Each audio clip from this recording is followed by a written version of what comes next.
Saludos y bienvenidos. Hoy, 22 de enero de 2026, nos vamos a meter a fondo en un tema que es fundamental para entender el clima. ¿Cómo narices medimos la biomasa de los bosques del mundo? Y más importante aún, ¿cómo podemos fiarnos de lo que medimos? Exacto. Para analizarlo tenemos una mezcla de fuentes muy interesante.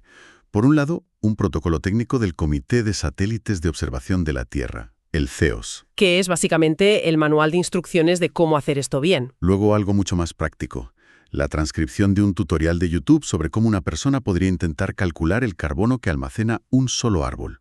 Y para rematar, un documento de la Agencia Espacial Europea sobre su misión BioMass, que ya está ahí arriba, orbitando. Pues nuestra misión hoy es seguir el viaje de un dato, desde que alguien mide un árbol en el suelo hasta que eso se convierte en un píxel en un mapa global.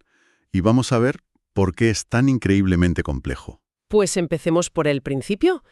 ¿Qué es exactamente la biomasa forestal y por qué nos importa tanto? Buena pregunta. Pues, a ver, en pocas palabras, la biomasa forestal es el peso en seco de toda la parte leñosa de un bosque que está sobre el suelo. Troncos, ramas, todo eso. ¿Vale? El Sistema Mundial de Observación del Clima la llama una variable climática esencial, ¿Y eso es por qué? porque es vital para entender el ciclo del carbono. Es como hacer un inventario de cuánto carbono han capturado los bosques.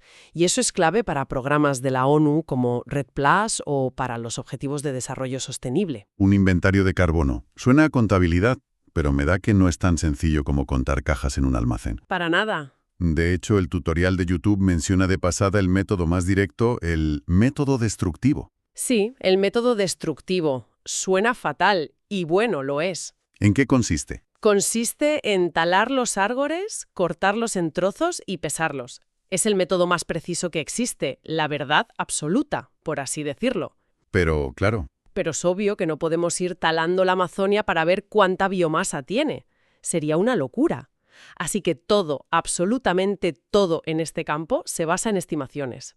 y ahí es donde empieza el lío, ¿no? Si todos son estimaciones, los errores se pueden acumular. Justo. Y la primera capa de problemas ya la tienes en el propio terreno. Lo que llamamos la verdad terrestre. Las mediciones a mano ya tienen sus propias fuentes de error. ¿Y qué tipo de errores? Que alguien mida mal con la cinta métrica, ese se vela un error de medición. Y claro que ocurre. Pero el problema gordo, el de verdad, son los errores alométricos. Alométricos. Sí. A ver, como no podemos pesar los árboles, medimos su tamaño, el diámetro del tronco, la altura, y luego usamos modelos estadísticos. Fórmulas. Exacto, fórmulas matemáticas que se llaman ecuaciones alométricas, para convertir esas medidas en una estimación de masa. O sea, una fórmula te dice, si un árbol es así de alto y así de ancho, debería pesar tanto. Justo eso. Pero esas fórmulas no son universales. Dependen de la especie, del clima, de la región. Elegir la fórmula incorrecta te destroza el resultado. Entiendo. De hecho, el protocolo de CEOS dice algo muy fuerte. Dice que muchos datos de campo recogidos durante décadas tienen tanta incertidumbre que simplemente no sirven para validar los datos que nos mandan los satélites hoy. Espera, eso es clave. Me estás diciendo que la base sobre la que construimos todo, las mediciones a mano, a menudo no son lo bastante buenas. Es un problema fundamental. Y el vídeo de YouTube que tenemos lo ilustra de maravilla, casi por accidente.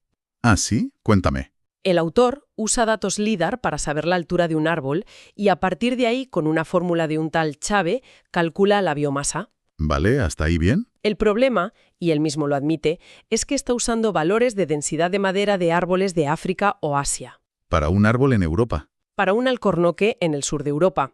Y el resultado, a un alcornoque de 18 metros le sale un diámetro de tronco de solo 19 centímetros. ¿Qué me dices? Eso es un palillo. Ridículo. Es un ejemplo perfecto de cómo usar un modelo que no toca te da un resultado que, vamos, es erróneo. Un paisaje entero. El truco es un puente tecnológico. Y ese puente, según el protocolo de CEOS, es el LIDAR aéreo, o ALS, de Airborne Laser Scanning. Un avión con un láser. Imagina un avión que sobrevuela el bosque disparando millones de pulsos láser. Al medir cómo rebotan, creas un mapa en 3 dimensiones de la estructura del bosque con un detalle asombroso. Es como hacerle un TAC, una tomografía al bosque desde el aire. Esa es una analogía fantástica, sí. Tienes un modelo 3D de altísima resolución y lo que haces es combinar ese mapa 3D con las mediciones de las parcelas de alta calidad que sí tienes en el suelo. Ah, vale. Se crean modelos locales que aprenden a relacionar lo que ve el LiDAR con la biomasa que se midió en esas parcelas. El resultado son mapas de referencia de biomasa muy fiables a escala de hectárea. Entiendo. Usas las pocas parcelas buenas para entrenar al LiDAR aéreo, para que aprenda a estimar la biomasa en toda la zona que sobrevuela. Creas un mapa intermedio mucho más detallado que el de un satélite. Has dado en el clavo. Y el protocolo es muy estricto con esto. Recomienda que estos mapas de referencia cubran al menos 10 kilómetros cuadrados. Y leí algo del tiempo también. Sí, muy importante, que los vuelos y las mediciones en tierra se hagan como mucho con 2 años de diferencia. 2 años. ¿Tanto cambia un bosque? Muchísimo. Puede haber un incendio, una plaga, una tala o simplemente el crecimiento natural en los trópicos, que es rapidísimo. Si comparas una foto de hoy con una medición de hace 5 años, a lo mejor ya no estás midiendo lo mismo. Claro, tienen que estar sincronizados. Tienen que estarlo. De acuerdo. Tenemos el dato del árbol que es incierto. Lo escalamos con un avión líder para crear un mapa regional mejor. Y ahora sí, llegamos a la cima de la pirámide. La visión global desde el espacio. Aquí entra la nueva era de misiones espaciales. Antes se usaban datos de satélites como ICESat, que no estaban pensados para esto, pero ahora tenemos misiones diseñadas específicamente para medir bosques. Como la misión JEDI de la NASA, ¿no?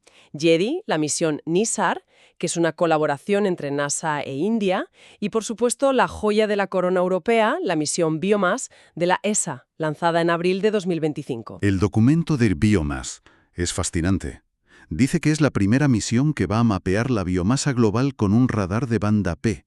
¿Qué tiene de especial? Es como tener visión de rayos X para los bosques. No vas muy desencaminado, la verdad. El radar de banda P usa una longitud de onda muy larga, de unos 70 centímetros. ¿Y eso qué le permite hacer? Pues, a diferencia de otros satélites que solo ven la superficie de las copas de los árboles, la banda P puede penetrar a través de las hojas y las ramas finas. O sea que ve dentro del bosque. Ve el esqueleto. Recibe una señal directa de los troncos y las ramas más grandes, que es justo donde está la mayor parte de la biomasa. Es lo más parecido a pesar el bosque desde el espacio. Alucinante. Y el documento habla de unos requisitos de exactitud muy estrictos. Sí, y esto es crucial. Para bosques con más de 50 toneladas por hectárea, el sesgo, el error sistemático, debe ser inferior al 20%, y para la altura, igual, un error objetivo del 20%. Un momento. Un 20% de error. A mí me suena bastante. Si estas mediciones van a influir en políticas climáticas, un 20% de margen se considera bueno. Es una pregunta excelente y va al centro del problema. Sí, un 20% puede sonar a mucho, pero medir esto desde 700 kilómetros de altura es un desafío científico y técnico monumental. Ya me imagino. Conseguir ese 20% a escala global es un logro extraordinario.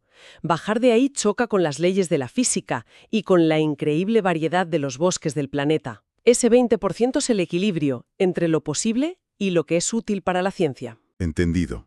Es el objetivo realista, por ahora. Y el documento detalla que el producto final, el que usarán los científicos, el L2B, no solo da un valor de biomasa, sino que incluye una capa de incertidumbre. Y ese, para mí, es el avance más importante de todos. No es solo un mapa que te dice aquí hay X toneladas. Es un mapa que te dice aquí estimamos que hay X y nuestro nivel de confianza en esta cifra es de tanto. Para un científico, eso lo cambia todo. Completamente. Permite usar los datos de forma mucho más rigurosa. Y aquí es donde encaja todo lo que hemos hablado, ¿verdad? Para poder generar esa capa de incertidumbre, la misión Biomass necesita un plan de validación impecable. Exactamente. Todo converge aquí. La misión adopta la jerarquía de validación del protocolo de CEOS. Su objetivo es alcanzar el estadio 4 de validación. ¿Qué significa eso? Significa una validación continua y sistemática durante toda la vida de la misión, algo que, según el propio documento, muy pocas misiones han logrado antes. Es un compromiso con la calidad del dato sin precedentes. ¿Y cómo lo hacen? ¿Cómo se valida un mapa del mundo entero? Pues con un esfuerzo global coordinado. Se apoyan en iniciativas como GeoTrees, que es una red de sitios de medición en tierra de altísima calidad por todo el mundo. Como puntos de referencia. Justo. Y en proyectos como FRM4 Biomas, que buscan conectar esas mediciones con estándares internacionales, como si fuera el kilopatrón de la biomasa. Es un ejército de científicos en tierra, en aviones y en agencias, trabajando juntos para crear la verdad terrestre más fiable posible. Me recuerda un punto del protocolo de CEOS que me dejó helado.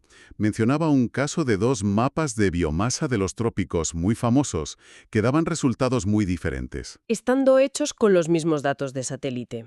Es un caso de estudio clásico. ¡Qué lío!, ¿no? Imagínate el caos. 2 grupos de científicos de prestigio, con los mismos datos brutos, publican 2 mapas que no coinciden. Generó una confusión enorme y dificultó su uso para los políticos.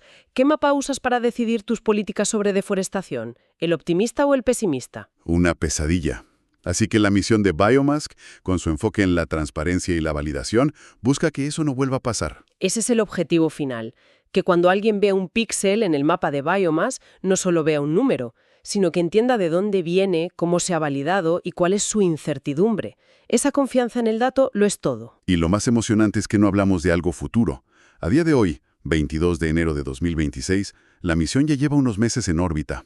Está en sus fases iniciales, sí. Y el primer mapa global de biomasa se espera para finales de este año, entre octubre y noviembre. Vamos en el meollo de la cuestión. Es un momento apasionante para la observación de la Tierra. Pues hoy hemos desglosado este viaje increíble, de medir un árbol con una cinta a pesarlo con un radar desde el espacio. Es un esfuerzo que involucra a una comunidad científica gigantesca. NASA, ESA, CNRS, CSIRO, docenas de universidades. Hemos visto que la precisión en cada pequeño paso es fundamental para poder confiar en la imagen final. ¿Y la gran lección, entonces, cuál sería? La gran lección es que en la ciencia del clima la incertidumbre no es un enemigo, no es un fallo del sistema, es una parte esencial de la medición. Entenderla y cuantificarla es lo que transforma un mapa de colores en una herramienta científica poderosa y, sobre todo, honesta. Y esa idea de la honestidad del dato me lleva a una última reflexión. Sabiendo que incluso nuestras mediciones más avanzadas siempre tendrán esta precisión imperfecta, este margen de error, ¿cómo debería la sociedad, desde los que diseñan políticas hasta la ciudadanía, incorporar esta realidad al tomar decisiones que son críticas para el futuro de nuestro planeta?